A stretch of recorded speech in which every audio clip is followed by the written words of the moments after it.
Cuando usted, en cierta manera, pueda, a veces como que no le encuentra el gusto a la vida, mire la cruz y mire allí, porque allí va a encontrar el propósito y el significado. Y allí mire que alguien se interesó por usted y por mí. Amén. Usted nunca, cuando los sentimientos de soledad lo quieran invadir, ¿verdad? De tristeza, como de abandono, de orfandad, mire aquella cruz. Mire, vaya a los evangelios, abra su Biblia y mire aquella cruz y mire al Hijo de Dios derramando su vida por usted. Ese hecho histórico, ese hecho espiritual que conmovió la historia, que partió en dos la historia, hermanos, que abrió las compuertas del cielo para todos los pecadores de todos los tiempos y de todas las razas, hermanos, miremos esa cruz, ¿saben? Miremos la cruz, miremos a Cristo, no dejemos de mirarlo a Él, porque, hermanos, en Él, en aquella cruz se revelaron varias cosas.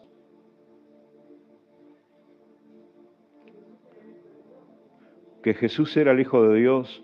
En aquella cruz se revelaron varias cosas, una de ellas el amor de Dios por nosotros.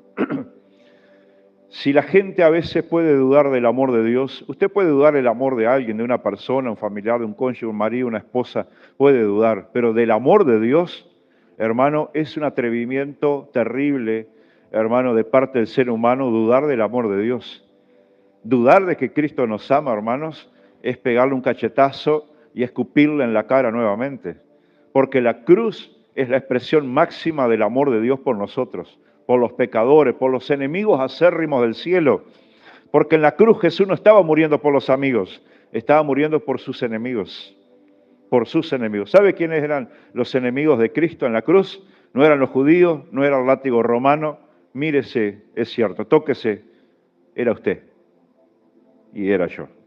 Por eso la cruz, una de las cosas que nos revela es el gran amor de Dios por nosotros, hermanos. Es el gran amor de Dios demostrado, no con palabras, sino con hechos, ¿verdad? Y ahí nos revela algo para nosotros también en este tiempo. El amor siempre lo vamos a tener que demostrar con hechos, porque nuestro Señor, su amor lo demostró con hechos. El amor, hermanos, nosotros podemos hablar muy lindo, pero los hechos van a evidenciar el tamaño y la profundidad de amor que hay en nuestras almas. Los hechos van a evidenciar, hermano, el amor que tenemos hacia Dios en primer lugar, nuestra esposa, nuestro cónyuge, nuestros hijos, nuestros familiares, nuestros hermanos en la fe. Los hechos avalan o contradicen, hermanos, si hay realmente ese amor en nosotros.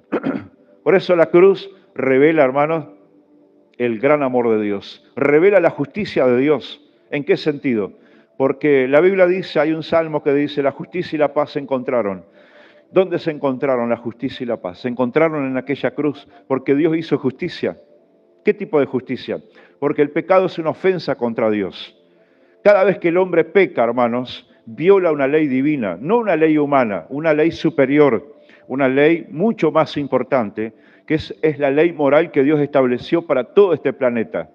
Y por más que las constituciones de distintos países, hermanos, promulgan determinadas leyes, algunas a favor del aborto, a favor de la eutanasia, a favor a veces leyes de muy alto cuestionamiento, hermanos, en relación a la familia, a la niñez. Pero hermanos, por sobre todas las constituciones humanas, hay una ley superior que es la ley de Dios. Es la ley moral que rige el universo, porque es Dios quien la estableció para sus criaturas. Entonces, dentro de esa ley, el hombre es pecador. ¿Qué significa que es pecador? Significa que el hombre, hermanos, por naturaleza, tiene una tendencia a quebrantar una y otra vez las leyes de Dios. Entonces, ese quebrantamiento, ¿qué merece? ¿El aplauso del cielo? No, merece castigo. Por eso, hermanos, Dios castigó al pecado. ¿Dónde lo castigó? ¿Dónde lo castigó? En aquella cruz. Todo el castigo que tenía que venir sobre Javier, sobre Ingrid, sobre Eduardo, sobre Aldo, sobre Janet, ese castigo que tenía que venir sobre nosotros ineludiblemente, porque si Dios no castiga el pecado, deja de ser justo. Si Dios no castiga el pecado, deja de ser Dios. Por eso Él castigó el pecado, emitió juicio sobre el pecado. Amén. Ese pecado que tenía que venir sobre nosotros, ¿sabe quién lo absorbió en su cuerpo mortal, en una agonía mortal sobre aquella cruz de maldición? Jesucristo, el Hijo de Dios. El castigo, hermano, de nuestra paz que tenía que venir sobre nosotros, vino sobre Cristo. Por eso el cielo se ensombreció. Por eso, hermanos, en esas 6 horas que Jesús estuvo suspendido entre el cielo y la tierra, desde las 9 de la mañana hasta las 3 de la tarde, la Biblia dice, entre otras cosas, hermanos, que el sol se oscureció a las 12 del mediodía, vinieron tinieblas sobre la tierra, hubo un terremoto, o sea, hubieron señales, el cielo, la creación se conmovió frente al castigo. Y en un momento dado, la cúspide del dolor de Cristo, hermano, recibiendo el castigo divino que Él no infringió, lo infringimos nosotros, las leyes del Señor. Hermano, cuando Jesús dijo, Elí, Elí, Elí, sabactani, o sea, en otras palabras, Dios mío, ¿por qué me has desamparado? ¿No? Experimentó el desamparo, el abandono divino del Padre, porque eso es lo que produce el pecado. ¿Qué produce? Separación, distancia, hermanos, perder conexión con la paz, con el gozo, hermano, con la vida eterna. Y Jesús por un momento experimentó lo que el hombre experimentará por la eternidad, a menos, hermano, que eche mano a la fe en Dios. Por eso la cruz es la máxima expresión del amor de Dios, de la justicia de Dios, hermanos. Es la expresión es el lugar donde Dios dictaminó sentencia sobre el pecado. Por eso todos aquellos que hemos creído en Jesús ya no somos condenados.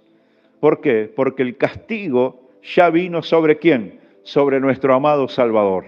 Gloria a Dios. Por eso, cuando a veces el creyente le toca sufrir o le toca experimentar algún tipo de pérdida, o le toca experimentar algún tipo de sinsabor, de tragedia, de acontecimiento no grato en la vida, recuerde que su salvación fue hecha en medio de un gran dolor y en medio de una gran agonía que comenzó no en la cruz, sino horas antes en Getsemaní, cuando el Señor dice que pidió a 3 de sus discípulos que lo acompañaran a aquel lugar a orar, y la Biblia dice que Jesús comenzó a orar y dice que comenzó a gemir de una manera tan tremenda, dice que su sudor eran como gotas de sangre, literalmente. Entró en una agonía tan tremenda el Señor, que la Biblia registra parte de las oraciones y dice, Padre, si fuera posible, pasa de mí esta copa, pero no se haga mi voluntad sino la tuya. Ahí comenzó la agonía, horas antes, y ahí fue ganada la gran batalla de la redención eterna a favor del hombre. Hermanos, cuando Jesús antepuso, hermanos, sus deseos personales o sus prioridades, hermanos, en relación a la voluntad de Dios. Él priorizó la voluntad del Padre antes que su dolor. Y obviamente, hermanos, ¿sabe lo que Jesús como Dios sabía lo que le esperaba? El abandono de los discípulos, hermanos, la traición, le esperaban un par de juicios injustos, más la crucifixión, que era realmente un modo de ejecución terrible que practicaban los romanos en aquel tiempo. Entonces, hermanos, nuestra salvación, nuestro perdón, nuestra paz, hermanos, viene de aquella cruz. La paz no viene, nosotros la recibimos gratuitamente, pero alguien pagó. Por eso, más que nunca, miremos aquella cruz. Amén. Miremos aquella cruz ensangrentada, miremos aquel lugar, el monte de la calavera, donde Jesús fue entregado por nuestras transgresiones. Y en este día donde aquí en este país se celebra el Día de la Independencia, la declaratoria de la Independencia, allí en el altar de la patria en Florida, estaba leyendo en estos días los artículos que se firmaron allí entre diferentes autoridades en el año 1825, y una de ellas, uno de los primeros artículos dice, bueno, nos declaramos libres del virrey de Brasil y del emperador de Portugal y de todo poder del universo. Y allí, en cierta manera, Uruguay estaba declarándose independiente, no solamente de poderes extranjeros para tener una soberanía, sino también declarándose independiente hasta de Dios mismo. Y hasta el día de hoy Uruguay sigue pagando las consecuencias de vivir independiente de Dios.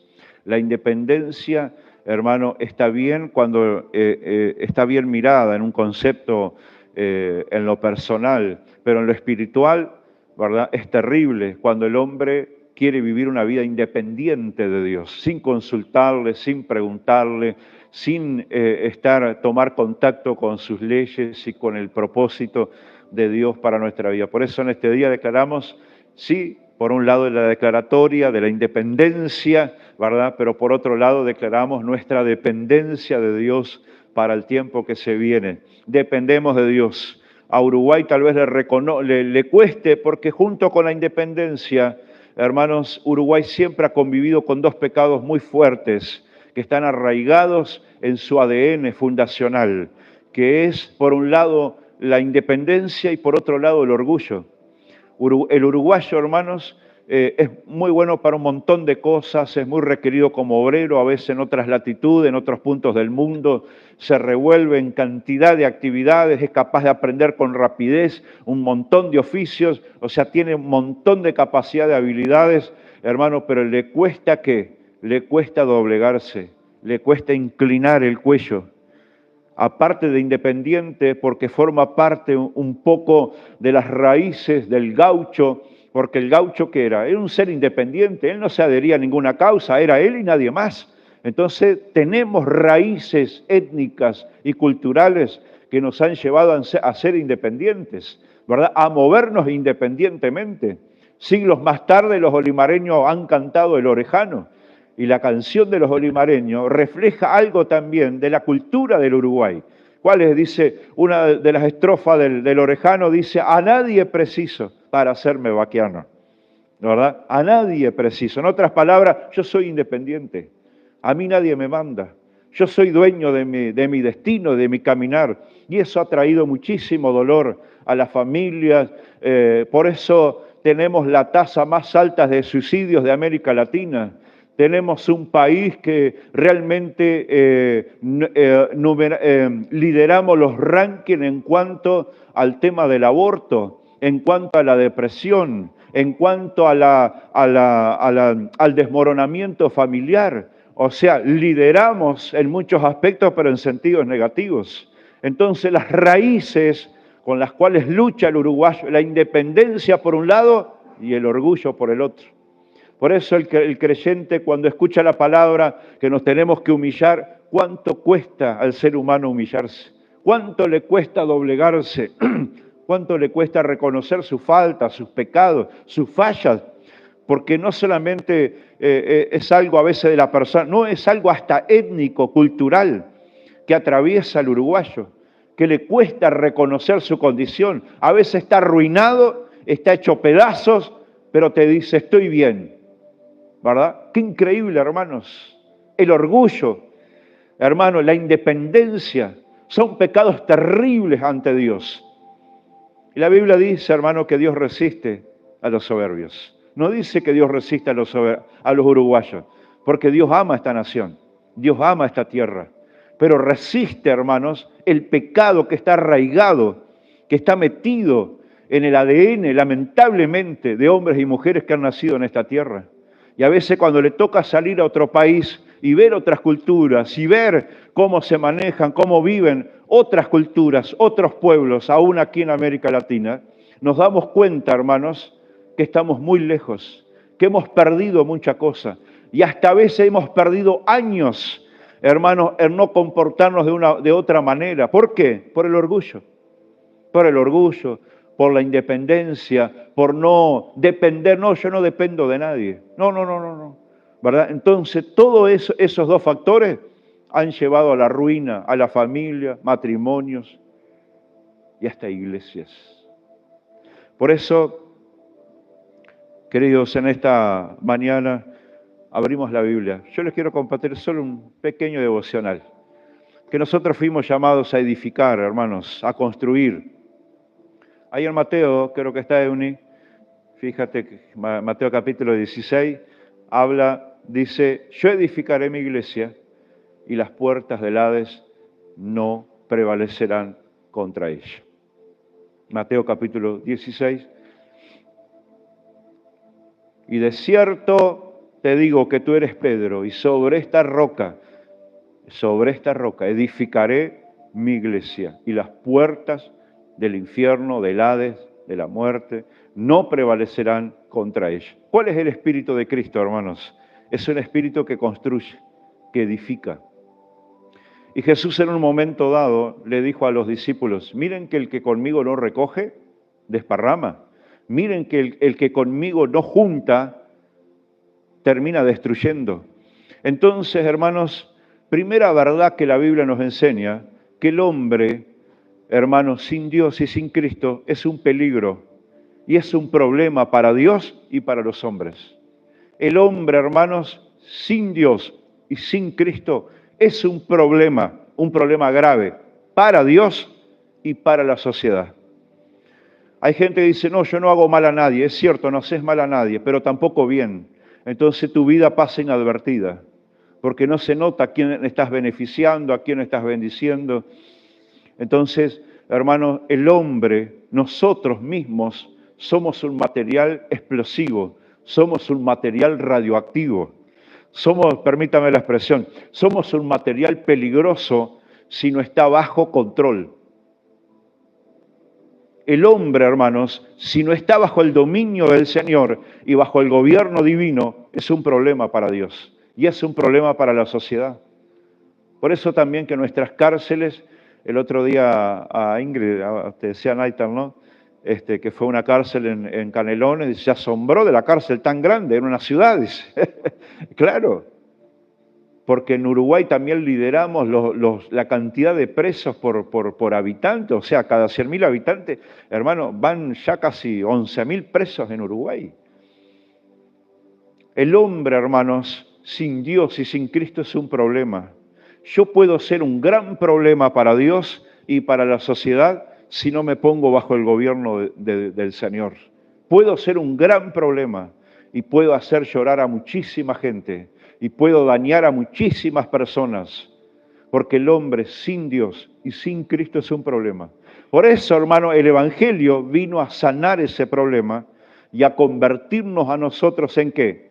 En una respuesta de parte de Dios para la gente y no un problema para la gente.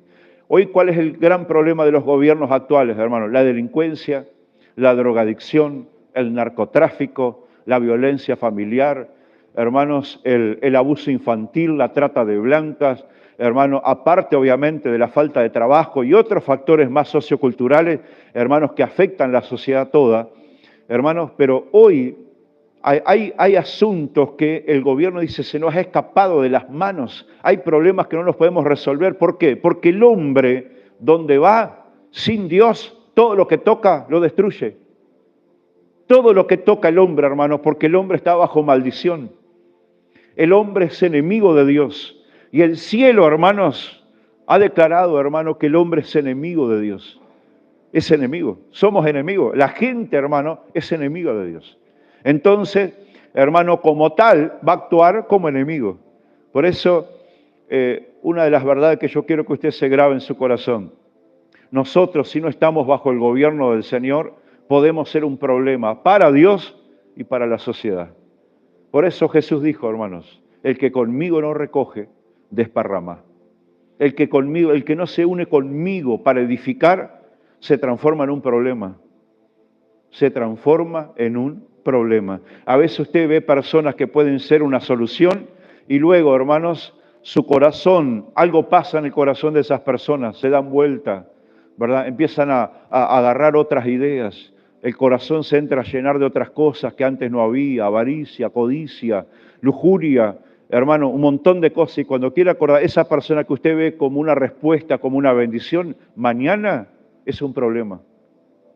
Y a veces usted mira a personas y dice, qué bien esa persona. Sí, ¿sabes por qué es una bendición? Porque está bajo el gobierno del Señor. El día que se salga del gobierno del Señor va a ser un problema para Dios y para la sociedad.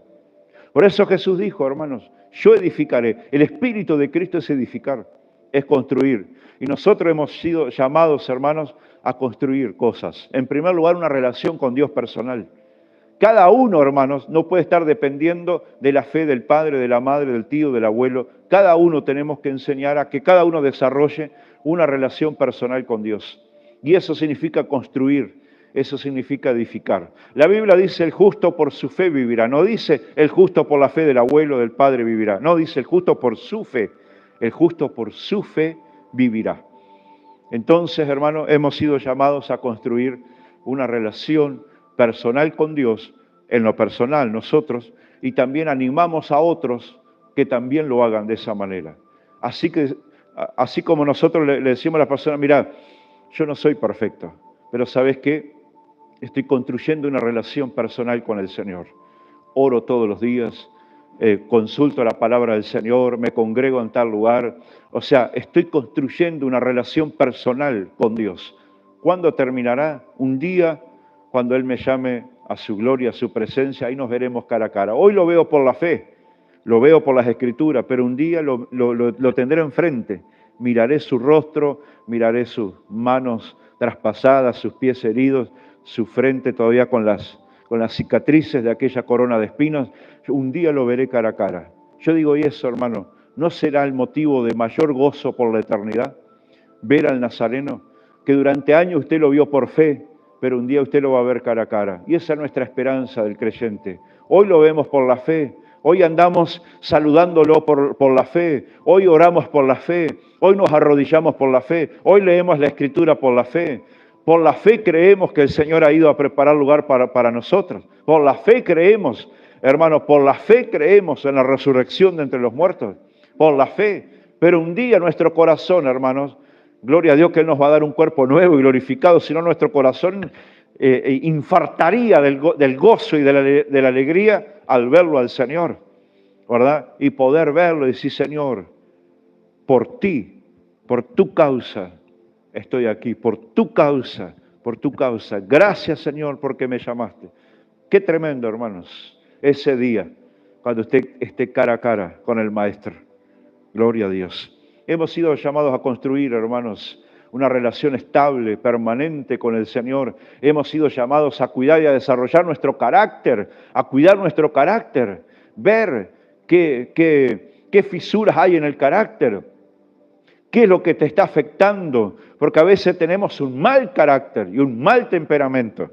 Entonces tenemos que ver, chequear, a ver qué pasa en nuestro carácter, ¿verdad? ¿Qué cosas no están funcionando? ¿Por qué reacciono de esta manera? ¿Por qué soy de esta otra? ¿Por qué me encierro? ¿Por qué a veces ¿verdad? Tengo un temperamento bravo, ¿verdad? Tenemos que chequear porque hemos sido llamados a construir un carácter, hermano, conforme al del Señor, bajo la gracia de Dios, en el nombre de Jesús. Amén. Y los que somos padres hemos sido llamados a construir también el carácter de nuestros hijos, hermanos. Los padres son los grandes mentores, los grandes fomentadores de un carácter santo, justo, piadoso, también en la vida de los hijos.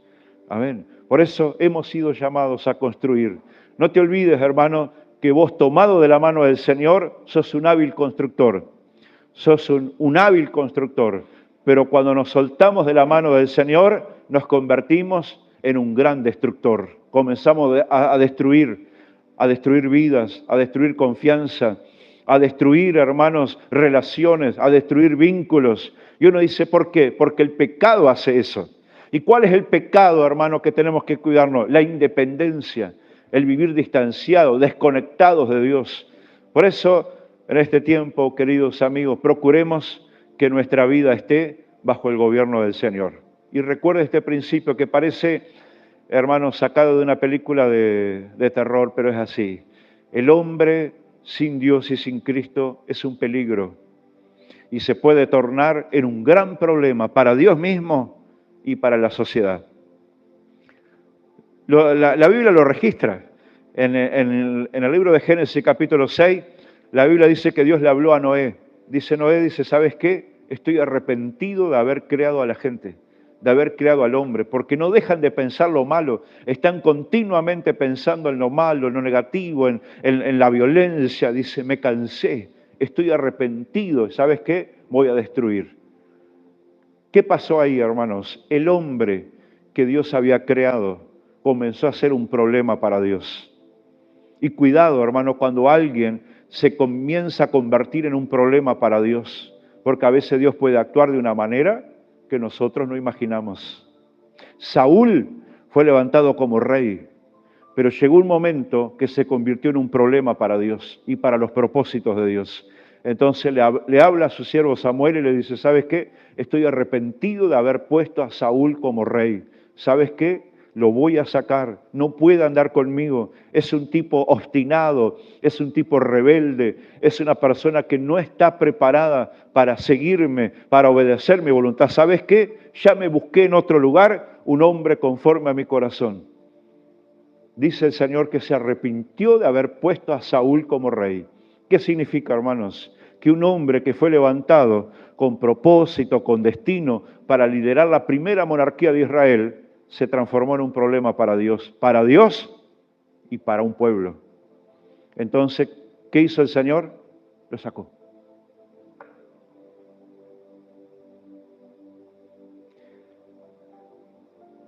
Procuremos, hermano, que nuestra vida en este tiempo esté bajo el gobierno del Señor. Amén. No camine independiente. Procure, hermano, con sencillez y humildad de corazón, sí, Señor, yo no quiero ser un problema para esta generación. Yo quiero ser una bendición, quiero ser una respuesta de Dios para tanta gente en necesidad. Yo no quiero ser un problema, quiero ser parte de la respuesta de Dios. Y la iglesia es parte de la respuesta de Dios para los grandes problemas y dilemas que vive hoy nuestro país. Amén. Usted tiene en su mano, yo tengo en mi mano un mensaje, una fe, una esperanza que puede cambiarle la vida a miles y miles de uruguayos. Amén. ¿Qué necesitaremos para eso? Ponernos en sus manos y tener una continua dependencia del Señor. Nunca se la crea. Permanezca en sencillez y en humildad delante de Él.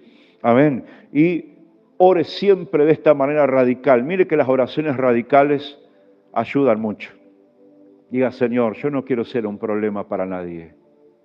Yo quiero ser una bendición. Hay gente que arrancó muy bien como Salomón. Salomón arrancó espectacular, pidiendo sabiduría de Dios, pidiendo esto, lo otro. Dios se lo concedió. ¿Cómo terminó? Terminó muy mal, porque terminó casándose con mujeres que no eran del pueblo de Dios y terminó incorporando toda la idolatría de las mujeres con las cuales se había casado, se había emparentado. Porque cuando un hombre, hermano, toma un vínculo emocional, sentimental con otra mujer, todos los ídolos que tiene esa mujer o ese hombre pasan también para uno. Toda la idolatría que tiene la otra persona, todas las tendencias pecaminosas que tiene la otra persona pasan para uno. Por eso la Biblia dice, no os unáis en yugo desigual. ¿Qué tiene que ver la luz con las tinieblas? ¿Se dan cuenta? Entonces, todo lo que tiene la otra persona, toda la mochila, viene para usted también. Y Salomón, hermano, empezó muy bien, pero terminó muy mal. Empezó muy bien, pero terminó muy mal, afectando toda una nación. Y Dios sabe por qué no ejecutó un juicio rápido. Dice, por amor a David, su padre. Tuvo misericordia de Salomón, el Señor, por el Padre. Qué increíble, ni siquiera por él, dice, es por el Padre. Dice, por el Padre, no le voy a quitar el reino ahora, pero ni bien muera, dice que ni bien murió Salomón, subió Roboán, su hijo, y la Biblia dice que el reino se partió en dos, se dividió, el reino del sur y el reino del norte. Entonces, no en días de Salomón, pero ni bien murió, vino el juicio, por amor al Padre. Por eso, hermanos, procuremos en este tiempo. Jesús fue muy categórico. No hay neutralidad en el reino de los cielos. ¿No hay qué? No hay neutralidad. O soy o no soy. Por eso Jesús dijo, hablando de la neutralidad, el que conmigo no recoge, desparrama. El que conmigo no junta, esparce, divide, echa a perder. Por eso tenemos que caminar y servir y vivir en el mismo espíritu de Jesús. Alinee su vida al espíritu de Cristo. Entonces su vida usted continuamente va a estar edificando, va a estar levantando, va a estar construyendo, ¿verdad? Pero si usted se aleja del Señor y pierde, hermano, esa obediencia sencilla al Señor, usted va y yo podemos estar más destruyendo que edificando. Nos ponemos de pie. Gracias, Señor, en esta mañana te damos. Gracias por la vida de cada hermano. que ha venido a esta casa, a este lugar de tanta bendición aquí en La Capuera, en Ocean, Sauce Portezuelo. Señor, en toda esta región de Maldonado es uno de los lugares que tú has elegido, Señor, donde tu presencia está y es tan real. Gracias, Jesús. Honro tu nombre, honro tu palabra, honro tu presencia, Señor. Tú eres bueno. Gracias por hablarnos, gracias por ministrarnos. Pon en nosotros la fuerza, la capacidad, la autoridad para sobreponernos, levantarnos, Señor, y echar mano a la fe en Dios. Echar mano a una vida sencilla, a una vida, Señor, plena de fe, de certidumbre, de esperanza, en el nombre de Jesús. Señor, ayúdanos a alimentarnos, a comer del pan, de la palabra viviente de Dios. Señor, que nos dé vida en este tiempo, Señor. Echamos fuera de nuestras vidas toda depresión, toda tristeza, toda angustia. Señor, echamos fuera de nuestra familia, Señor, todo aquello que quiere opacar, que quiere entristecer, que quiere detener, que quiere estancar, Señor, la bendición que está viniendo cada vez y cada vez con más fuerza. Padre, gracias, gracias.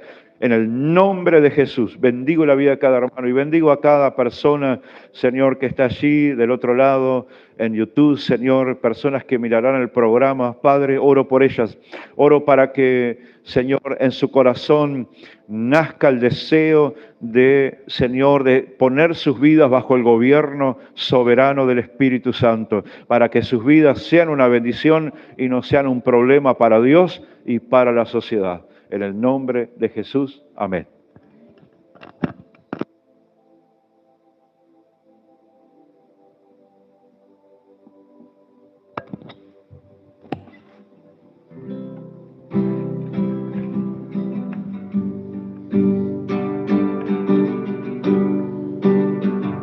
Cristo Jesús, eres mi plenitud.